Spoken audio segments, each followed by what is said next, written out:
For improvisation that teaches theory, here we want to tell what key a song is in by listening to it and teach our students to do the same. It starts with a feeling. We play G sharp and D and listen. You feel that tension of playing the tritone? It resolves when you go in to A and C sharp. We're in the key of A because A is 1, C sharp is 3.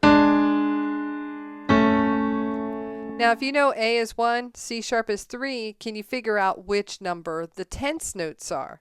Well, if this is 3, 2, 3, the one above would be 4. And then if the note right below 1, then you can teach your student what's the note right below 1. Well, it's 7 because we go in order. 1, 2, 3, 4, 5, 6, 7. 1, 2, 3, 4, 5. It's in a loop. So we want to teach students to play with that tension to get used to, in this case, the key of A.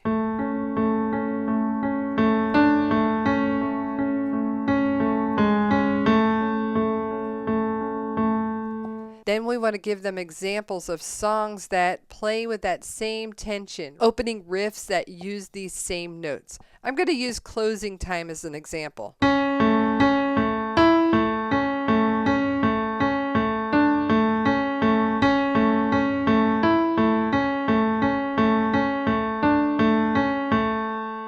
You see how we use the home bass notes of A with a little bit of tension and other notes, but when you can recognize these home bass notes in a song, you can recognize what key a song is in when you listen to it. Let's find the key of E. This time we're going to start with the home bass notes. E is number 1. We want to go up 2 whole steps to find the number 3.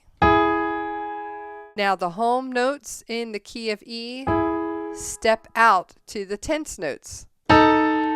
There's your tension, and it resolves.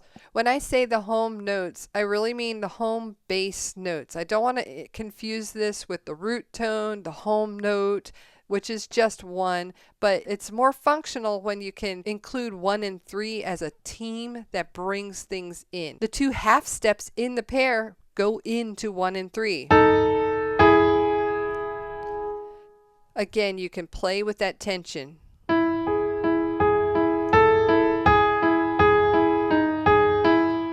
And here's an example song, Where Is My Mind by the Pixies.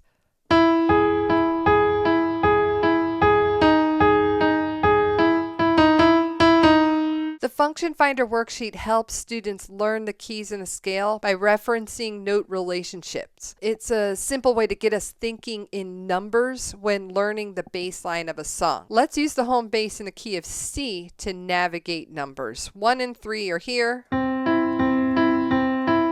And we're going to count up the numbers to identify them. 1, 2, 3, 4, 5, 6. And I'll give a specific order. 1, 3, 6, 5, 4. But I'm going to have my left hand play that down low, and my right hand can harmonize with the home bass and do little variations with adding the 4 or adding the 7.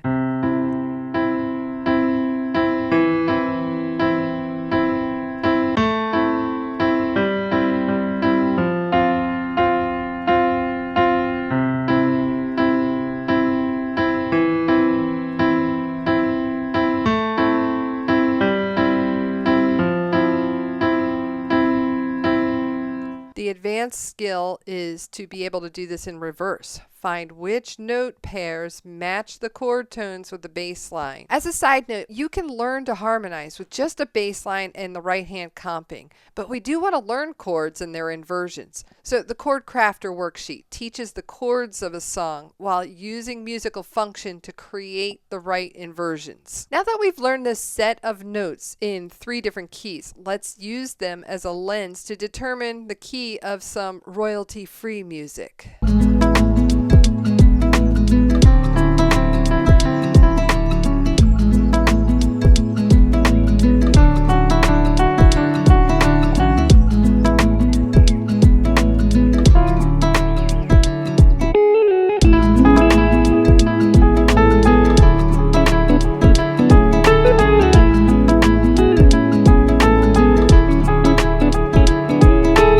You hear how we experimented until the right pattern fits like a glove. That's the basic process of it. Let's try another one.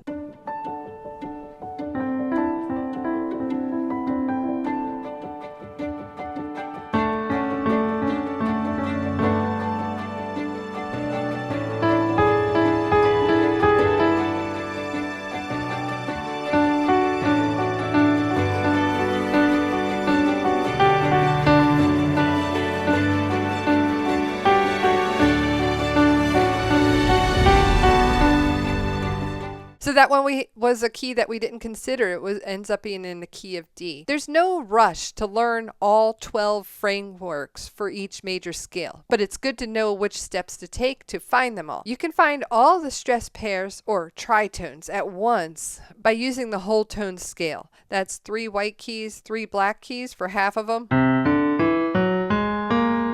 They're all 3 steps apart. There's only 6 tritones.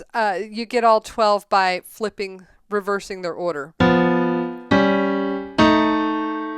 So any of the notes on this path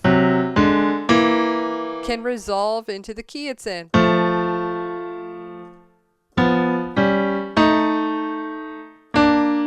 So there's how you find all 12 keys by their tritones. Of course, you can find it the easier way by finding the home bass in all 12 keys by finding the note that is 2 whole steps apart. Any pair of notes that is 2 whole steps apart can be the 1 and 3 of a major scale. The order that we want to recognize notes comes first with emotion. Then we move on to the keys and understand the theory behind them. There's 2 emotions, tension and resolution, or stressed and calm. You just need a label to do that. All the other emotions that stem from that happen with nuance and more playing.